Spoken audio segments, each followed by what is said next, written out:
রহমতুল্লাহি ওয়া বারাকাতুহু। সুধী দর্শক, আপনারা আমার নাজমুল ইসলাম চ্যানেল থেকে সবাইকে শুভেচ্ছা রইল।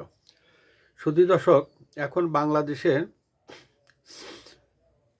আর বিষয় সম্পর্কে বলবে এবং বাংলাদেশে বিশেষ করে নির্বাচনী বিষয় এবং নির্বাচনী বিষয় যে ঘটনাগুলো ঘটছে আমাদের দেশে বর্তমান কিছুদিন আগ পর্যন্ত বাংলাদেশে দেখা যাচ্ছিল যে যাদের জোর আছে তারা দুর্বল প্রতিপক্ষের উপরে হামলা চালাচ্ছে এবং আমাদের বাংলাদেশেও অনেক নিরীহ যেসব সংখ্যালঘু ছিল তাদেরকে উচ্ছেদের বিভিন্ন ধরনের পরিকল্পনা নিয়ে ব্যক্তিগতভাবে, এটা রাষ্ট্রীয় পর্যায়ে থেকে না, ব্যক্তিগত পর্যায়ে যার যেখানে সমস্যা ছিল সেখানে সে সমাধান করতে চাইছিল। অর্থাৎ আমি মুসলমান হিসেবে আমি যদি যেখানে বসবাস করি আমার পাশের জমিটা যদি হিন্দুদের হয় তখন তাকে উচ্ছেদ করার জন্য আমি ব্যক্তিগতভাবে হয়তো একটা উদ্যোগ নিলাম। এই ধরনের একটা গোলমাল অনেক সময় রাজনৈতিক বিষয়ও চলে আসছিল যে রাজনৈতিক ব্যক্তিগত শত্রুতা থেকে ওইটাকে রাজনৈতিক রূপ দেওয়ার জন্য অনেক চেষ্টা করেছে।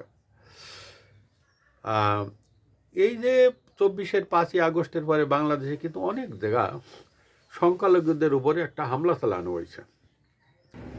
তখন আমরা দেখিনি যে বাংলাদেশে কোনো এই রাজনীতিবিদরা তাদের পাশে কেউ আসছে।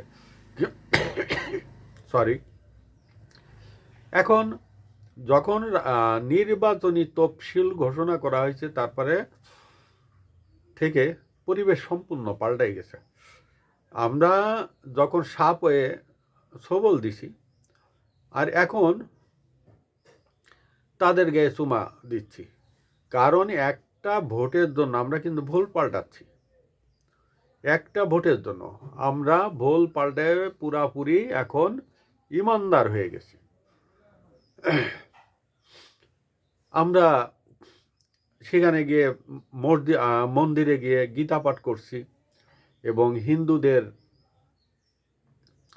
প্রসাদ, তাদের পূজার ওখানে গিয়ে প্রসাদ খাচ্ছি। অনেক আলেমরা দেখি সেখানে গিয়ে তাদের গীতা টিতা পাঠ করে, আবার তাদের মন্দির পাহারা দেওয়ার চেষ্টা করছে। কিছুদিন আগ পর্যন্ত যে পরিবেশ ছিল এখন সম্পূর্ণ পরিবেশ পাল্টাই গেছে। এখন নির্বাচনের পরে কি হবে বিষয়টাই সেটা। রংপুরে 21টা হিন্দু বাড়িতে হামলা এবং ভাঙচুর করা হয়েছে। পরবর্তীতে কোনো বাড়িতে আগুনও দেওয়া হয়েছিল। তখন কিন্তু এই প্রার্থীরা কেউ কিন্তু আগে আসেনি, কেউ একটা বিবৃতিও দেয়নি, বরং যারা ভাঙিছে, যারা করেছে তাদেরকে উৎসাহ দেওয়া হয়েছে। সম্প্রতি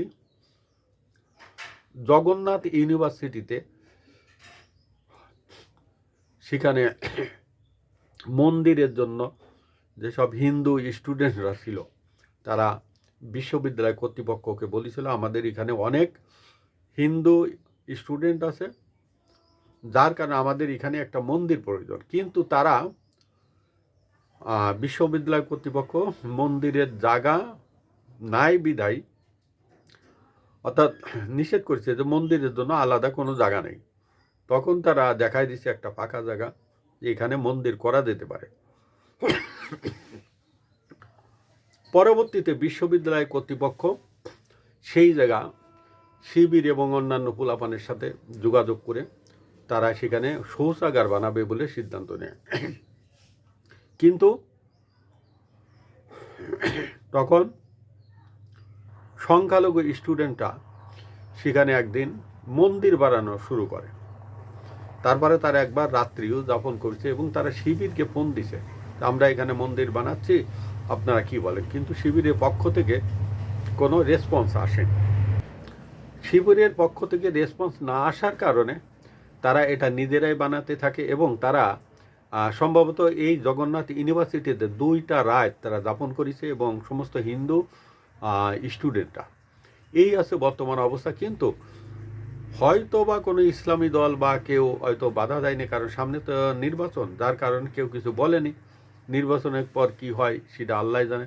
এখন আমি যেটা বলছি, প্রার্থীদের যে অবস্থা আমরা দেখেছি, দীপু চন্দ্র দাসকে হত্যা করা হলো এবং হত্যা করে পুড়াই দেওয়া হলো। অমিত লাল, খোকন চন্দ্র এবং এখানে রানা প্রতাপকে মেরে ফেললো। কিন্তু তখন কিন্তু কেউ একটা বিবৃতি দেয়নি, কেউ তাদের বাড়ি পাহারা দেওয়ার জন্য যায়নি, বরং তারা দূরে দূরে থাকিছে। কিন্তু এখন নির্বাচন সামনে রেখে আমরা দেখছি এইসব প্রার্থীরা এখন তাদের মন্দিরে গিয়ে প্রাসাদ খাচ্ছে, তাদের মন্দিরে গিয়ে গীতা পাঠ করছে, অনেক ধরনের, সেগুলো বা নাই বললাম।